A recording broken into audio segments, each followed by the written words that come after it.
18절부터 23절까지 이제 비유, 이제 씨 뿌린 비유가 마지막에 왔는데요. 18절부터 23절까지 말씀 한 절씩 읽고 마지막 절 같이 읽겠습니다. 자, 18절 읽을게요. 그런즉 씨 뿌리는 비유를 들으라. 아무나 천국 말씀을 듣고 깨닫지 못할 때는 악한 자가 와서 그 마음에 뿌려진 것을 빼앗나니 이는 곧 길가에 뿌려진 자요 돌밭에 뿌려졌다는 것은 말씀을 듣고 즉시 기쁨으로 받되 그 속에 뿌리가 없어 잠시 견디다가 말씀으로 말미암아 환난이나 박해가 일어날 때에는 곧 넘어지는 자요 가시떨기에 뿌려졌다는 것은 말씀을 들으나 세상의 염려와 재리, 재물의 유혹에 말씀이 막혀 결실하지 못하는 자요. 좋은 땅에 뿌려졌다는 것은 말씀을 듣고 깨닫는 자니 결실하여 어떤 것은 100배, 어떤 것은 60배, 어떤 것은 30배가 되느니라 하시더라. 예. 아멘. 예, 여러분, 이제 마지막 이제 그 비유 시리즈 마지막에 왔는데요. 이렇게 아까도 이제 김성욱 집사님 기도해 주셨지만 그 기도 소리를 들으면 우리 사랑하는 시온이가 아빠의 기도 소리가 잘 들려오니? 응? 소리만이 아니라 그 마음의 그 내용의 그 것들이 참 저는 이제 여기 강단에 서는데 참 위로가 많이 되고 피곤도 없어지고 참 이렇게 오히려 아까 저 피곤해서 이제 막 사탕을 막 씹어 먹고 왔는데 졸음이 갑자기 몰려와서요. 근데 이제 기도를 들으니까 참 눈물이 나고 참 이 세상을 살아가면서 저런 기도를 이해하고 듣고 하는 게 참 감사하다는 생각이 들었어요. 여러분 오늘 이 네 가지 비유를 이렇게 했습니다. 이제 네 가지 밭에 했는데 이제 열매 맺는 삶을 살기 위해서 주님은 제자들에게 이렇게 영혼이 자라나기 위해서 그 네 가지 밭에 열매가 맺지 못하게 하는 장애들을 제거하고 우리가 어떠한 위치에 어떠한 마음의 상태에 내 마음이 정말 어떠한 상태에 와 있는지를 보기를 원하는 겁니다. 그렇죠? 그래서 일시적으로 기쁠 수도 있고 세상 염려와 걱정이 해서 우리가 거기에 함몰될 수도 있고 또 여러 가지 마음의 상태가 있을 수 있어요. 근데 오늘 그래서 우리는 어떻게 해야 되는가에 대한 마지막 밭인데요. 여러분 주님의 제자가 우리가 다 제자들이거든요. 제자가 열매를 맺기 위해서 또 우리가 축복을 잃어버리지 않기 위해서 정말 우리의 마음에 나를 가장 열매 맺지 못하게 하는 그 장애물이 분명히 있을 겁니다. 그 장애물을 정말 지금 파악하고 예전에 저는 어땠냐면 누가 이렇게 말씀을 너무 잘 나누고 이렇게 할 때 대화를 하는데 아내하고 좀 싸움을 제가 자주 하잖아요. 자주 하는데 요즘에는 이제 정말 먼저 사과하려고 하고 아이한테도 먼저 사과하려고 하는 이유가 뭐냐면 사과하는 용서를 구하는 것의 기쁨이 뭔지를 제가 방어하고 나 안 그랬어 합리화하고 그리고 그 목사님과 뭔가 대화할 때 저는 교수님들에게 그런 경건을 발견하지 못했고 오히려 정말 그분이 제 편을 안 두고 아내 편을 딱 들 때 이거 그냥 자기가 상담을 잘하는 그런 게 아니라 진짜 진리로 저한테 그럴 때는 목사님이 교만한 겁니다. 이렇게 할 때 기분이 진짜 나빴어요. 이 새끼 뭐야 저거 이렇게 내 편을 안 들고 목사님 교만한 겁니다. 이러길래 네가 더 교만한 거 아니냐 이렇게 하고 막 내가 거부하고 참 그만 이제 만나야겠다. 너 나 끝이다. 이런 마음이 늘 들었습니다. 근데 가만히 뒤를 돌아볼 때 내가 아내에게 그러니까 하나님이 주신 그 아내에게 용서를 구하고 그의 마음에 잘못된 발언을 한 것에 대해서 즉각적인 용서를 구하지 않은 상태로 아내를 방치하고 자녀를 방치했던 제 모습이 제가 영적으로 풍요를 잃어버리더라고요. 그 장애물이 제 안에 생긴 거예요. 그래서 그런 말씀을 순종하는 이 과정을 제가 정말 한 번씩 하나님이 주신 힘으로 자녀에게 사과하고 용서를 그 아내에게 했을 때 내가 합리화했을 때보다 더 큰 기쁨, 더 큰 힘이 저 안에 생기는 것을 발견했죠. 그리고 여러분 오늘 제가 오늘 이 예수님이 하시는 말은 뭐냐면 우리 사랑하는 시온이에게 아빠를 정말 사랑한다는 게 뭘까? 시온이가 아빠를 정말 사랑한다는 게 뭘까? 아빠가 공부 잘하고 똑똑해지고 막 잘하는 이걸 정말 원할까? 아니면 우리 가희 하프인데 뭘 원할까? 뭐냐면 아빠의 말을 이해하는 겁니다. 엄마의 말을 진짜 이해하는 거. 오늘 본문에 뭐라고 하면 듣고 아무나 이것을 깨닫지 못한다. 여기 아무나 있을 수 있어. 아무나가 뭐죠? 하나님의 선택을 못 받은 사람들, 진리를 들어도 진리를 거부하는 사람들, 받기 싫어하는 사람들. 그래서 여기선 말씀을 듣고 이해하고 깨닫는다 그랬어요. 봐봐. 아까 목사님이 김성욱 집사님 기도를 듣고 하늘에 있는 느낌이 들었어. 우리 가정을 위해서 진심으로 기도해주고 가정을 위해서 기도할 때 눈물이 다 그냥 영혼이 막 살아나는 거예요. 여러분, 그러면 듣고 이해하고 깨닫는 마음이란 도대체 어떤 것일까? 그것은 뭐냐면 오늘 하나님의 말씀이 아침에도 선포되고 소일의 문답도 우리에게 가르쳐 줬습니다. 근데 그것을 먼저 이해해야 돼. 하나님의 말씀이 내 모든 판단의 최고의 기준이다. 그걸 통해 하나님 기쁘게 한다는 이 말을 배웠으면 이 말을 통해 오늘도 내가 하나님께서 그리스도 예수님을 통해 나의 죄를 용서하셨다라는 내가 죄인이다라는 사실을 깨달았을 때 그게 이해가 되고 마음에 감동이 들 때 어떻게 되죠? 죄를 버리는 거예요. 죄는 어떤 역할을 할까요? 나에게 이기심을 만들어버려요. 내가 최고야. 아담이 타락했을 때부터 하나님이 동산에 먹지 마 그랬는데 뱀이 꼬셨어. 저거 먹으면 너 대장 될 수 있어. 하나님처럼 네 스스로 모든 걸 판단할 수 있어. 그랬어요. 그래서 따먹어 버렸죠. 오늘 가희가 오늘 아빠하고 이렇게 대화하는데 이런 얘기 내가 대화했는데 뭐라고 했냐면 여러분들이 가장 이제 언젠가 커나갈 때 나이가 커나갈 때 각자 방이 있잖아요. 보면 언젠간 문을 닫고 안 들어 엄마 아빠하고 대화를 멈추는 날이 올 거예요. 들어오지 마. 어머니 들어오지 마세요. 이렇게. 여러분 오늘 정말 하나님의 말씀을 깨달은 사람들은 나중에 하지 않고 지금 회개하고 지금 돌이키고 지금 말씀을 실천하는 그런 마음이 좋은 밭의 마음의 상태입니다. 여러분 오늘 성경에 니느웨 사람들은 아주 악한 사람들이었거든요. 이방의 사람들이었고 근데 요나가 하나님 말씀을 그 사람들은 증거하고 싶지 않았어요. 근데 하나님 말씀을 억지로 순종해서 하나님 말씀을 살짝 전했는데 막 말 이런 거 다 뒤집어져 버렸어. 여러분 하나님이 우리에게 기뻐하는 사람, 좋아하는 사람 어떤 사람이냐면 IQ가 높은 사람, 학식이 많은 사람, 지식이 많은 사람을 또 착한 성품을 가진 사람을 하나님이 좋아하지 않아요. 그런 사람을 하나님은 사랑하지. 그런 사람을 최고라고 말하지 않아요. 주님은 좋은 마음, 좋은 밭이라고 말하는 사람은 뭐냐면 내가 죄인이라는 걸 아는 사람. 우리 예수님이 왜 세상에 오셨을까요? 왜 오셨어요, 가온이?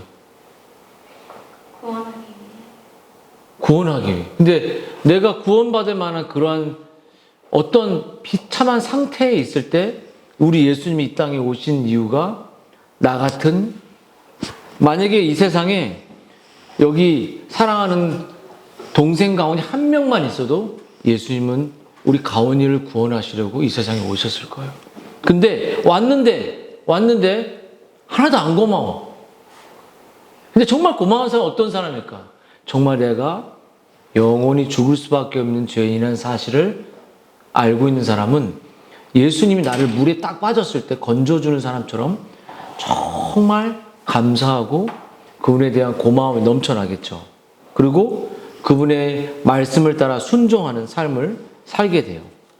근데 여러분, 오늘 예수님이 뭐라고 하냐면, 천국 복음을 깨달은 사람에게는 이런 이런 예수님의 나를 구원해 준 사실을 믿고 순종하는 삶을 사는데, 우리들의 마음속에 우리 예수님이 어떤 마음이 있는지 알려줘요. 뭐냐면, 한번 따라해 볼까요?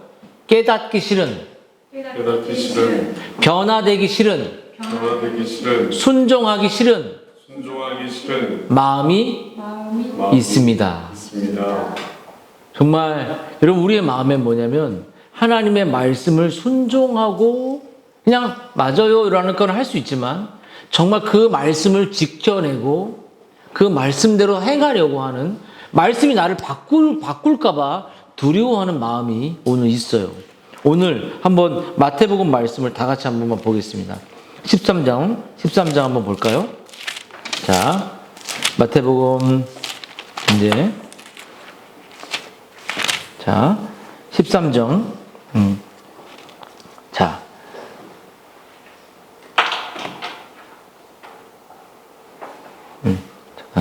자, 볼게요.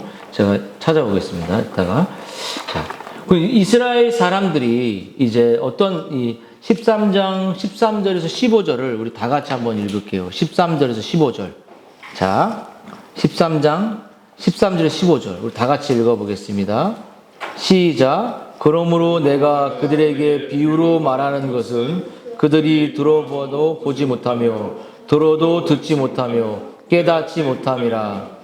이사야 예언에 그들에게 이루어졌으니 일렀을 너희가 듣기는 들어도 깨닫지 못할 것은 보기는 보아도 알지 못하리라. 자, 15절까지. 이 백성들의 마음이 완악하여져서 그 귀는 듣기는 덜하고 눈은 감았으니 이는 눈으로 보고 귀로 듣고 마음을 깨달아 돌이켜 고침을 받을까. 이 사람들 마음이 어쩌죠? 고침받는 게 싫은 거야. 이게 인간의 마음입니다. 오히려 듣고 이해하지만 바뀌고 싶지 않아, 내가. 그러니까 지금의 내 방식, 지금의 내 삶, 지금의 내 경험대로 내 자녀를 키우고 싶은 거예요. 지금의 세상의 방식대로, 교육대로 나는 하고 싶은 거예요. 그게 안전하다고 느껴요. 그게 이스라엘 백성들과 인간의 상태입니다. 근데 하나님은 우리들에게 주시는 마음이 뭐냐면, 하나님의 말씀을 듣고 변화되고 깨닫고 내가 잘못한 것을 인정하고 바뀌기를 원하세요. 여러분, 이런 마음이 있어요. 아니, 제가 목사님 마음속에 어떤 마음이 있었냐면, 내가 아내에게 사과할 수 있을까? 내가 우리 자녀들에게 아빠의 가정에서의 삶을 정말 용서를 구할 수 있을까? 그럼 저 사람, 저 자녀가 나를 아빠로 볼까? 저 아내가 나를 정말 목회자로 볼까에 대한 두려움이 있어서 목사님 했던 건 뭐냐면 포장했어요. 포장. 어떻게 포장? 포장이 뭐야? 가면을 썼어. 가면을. 괜찮은 사람처럼 보여줬습니다. 그래서 여러분들이, 저는 소망이 뭐냐면, 누군가 저희 가정에 왔을 때 저의 삶을, 저의 삶과 저의 아내와 저의 가정을 오픈하고 그 가정에서 그 부족하지만 진리를 추구하는 그 투명한 삶을 보여주는 겁니다. 그러면 그 성도들이 부족하지만 저의 가정의 모습을 보고 따라가게 될 거예요. 그것을 위해서 애쓰고 몸부림치겠죠.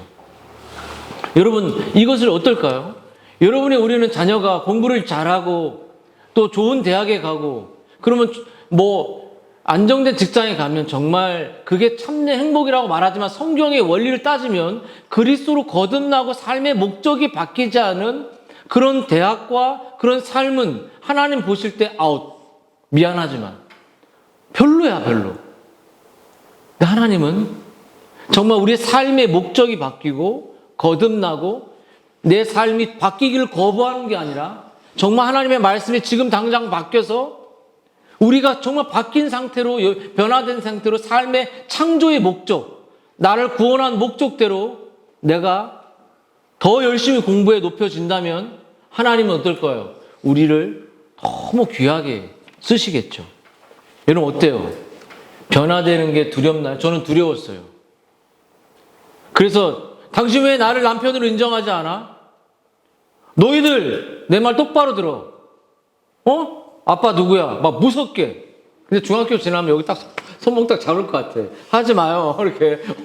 그때는 이제 여기 힘 세져가지고 이제 이렇게 등치 이래가지고 하지 말라고 이렇게 엄마한테 함부로 하지 말라고 이렇게 하면 막 그때는 이미 내 권위는 다 끝나버린 거예요. 그때는 저는 목회자가 아니에요, 아이들에게. 그때도 아빠는 예전같이 엄마에게 성경의 원리대로 하는 분 맞아요. 그럼 이들이 그렇게 자녀를 키우겠죠, 언젠간. 그게 우리 교회에서 추구하는 정말 건강한 가정의 교회의 모습입니다. 교회에서만 딱 주일학교 맡겨놓고 해, 이게 아니에요.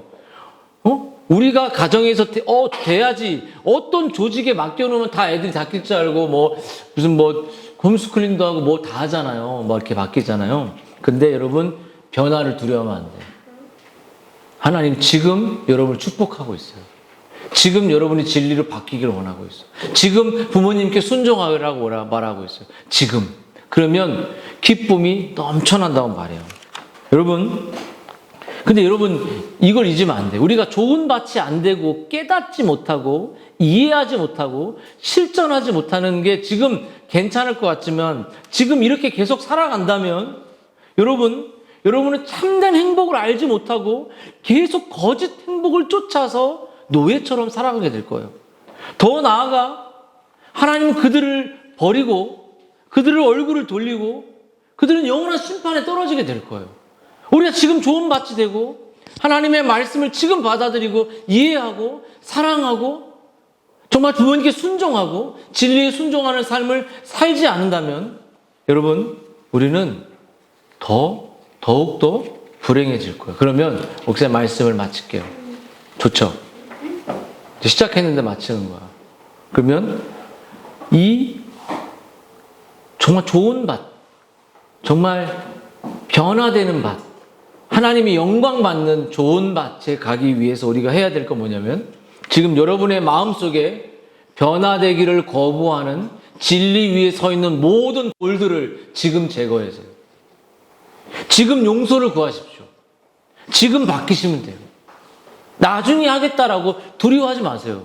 두려워하면 나도 불행해지고 가족도 불행해지고 다 불행해져요.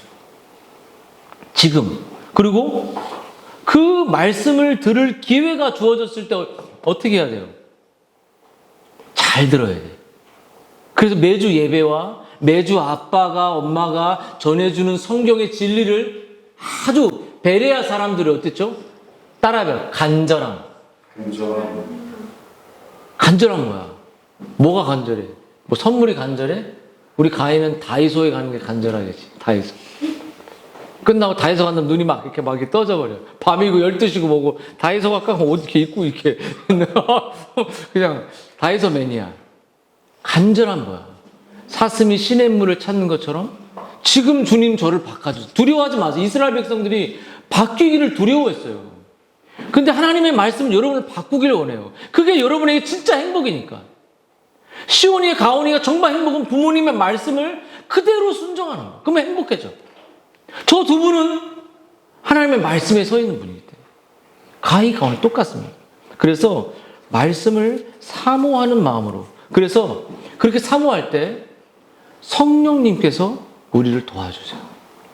그래서 정말 좋은 밭의 마음의 특징은 말씀을 수용성 이렇게 흡수해버려. 라면 하지 잘하잖아. 그래서 쭉 들어가는 것처럼 벌써 부대찌개 하나 더 추가해야 되겠는데 그럼 라면이 쫙 흡수되는 것처럼 하나님의 말씀을 쭉 흡수해버리는 거예요. 여러분 그래서 귀 있는 자가 들을 수 있죠. 여러분 이 천국 말씀이 비밀이듯이 지금 이 비밀이 열려졌어요. 여기 우리 친구들에게, 또 우리 사랑하는 바른길 교회 성도님들에게 열려졌어요. 그때 이것을 우리가 잘 흡수할 때 우리의 마음에 뭐가 생기냐면 말씀의 질서가 생겨요. 마음에 뭐가 최고라는 거, 질서. 아까 오늘 김성욱 집사님 오전에 소율이 문답을 말했잖아요. 하나님의 말씀이 우리의 삶에 최고의 질서가 생겨서 정렬이 생겨. 하나님의 말씀에 순종한, 내 감정이 나중이라는 거, 내 본성이 나중이라는 거. 그렇게 그때 창조의 질서, 또 말씀의 질서, 삶의 질서, 인생의 목표의 질서, 공부하는 목적의 질서, 이게 공부가 최고가 아니라 하나님을 위해서 공부하는 질서로 바뀌게 되죠. 여러분, 그래서 이제 목사님이 이제 말씀을, 어거스틴이 이런 말을 했어요. 어거스틴, 5세기의 위대한 이제 우리 서방의 학자 어거스틴이 이렇게 말했어요. 이거 하고 마칠게요. 자, 한번 따라해 봅시다. 같이. 성경을 강해하는 목표는 회중이 이해하고 기뻐하며 순종하는 것입니다. 예. 이 어거스틴이 이렇게 말했어요. 하나님의 말씀이 선포되는 유일한 이유는 그것이 이 말씀을 깨닫는 겁니다. 변화되기를 원하는 거예요. 그리고 기뻐해요. 이 말씀은 시냇가에 심은 나무처럼 여호와의 말씀을 기뻐하죠. 그때 어떻게 되죠? 순종하고 하고 싶다. 그때 하나님이 최고의 영광을 받으시는 거예요. 아멘. 아멘. 자, 우리 같이 한번 기도합시다. 같이 한 목소리로 하나님 저를 바꿔주세요라고 기도했으면 좋겠습니다. 우리 한번 기도할 때 오늘 이스라엘 백성들처럼 바뀌는 걸 거부하지 않고 주님의 말씀이 저를 바꿔주십시오. 어떻게? 하나님을 최고로 높여드리는 저로 바꿔주세요. 부모님 말씀을 최고로 순종하는 저로 바꿔주세요. 아이들에게 진리가 최고라고 보여주는 부모가 되게 해주세요. 그렇게 한번 기도하고 목사님 마무리 기도하겠습니다.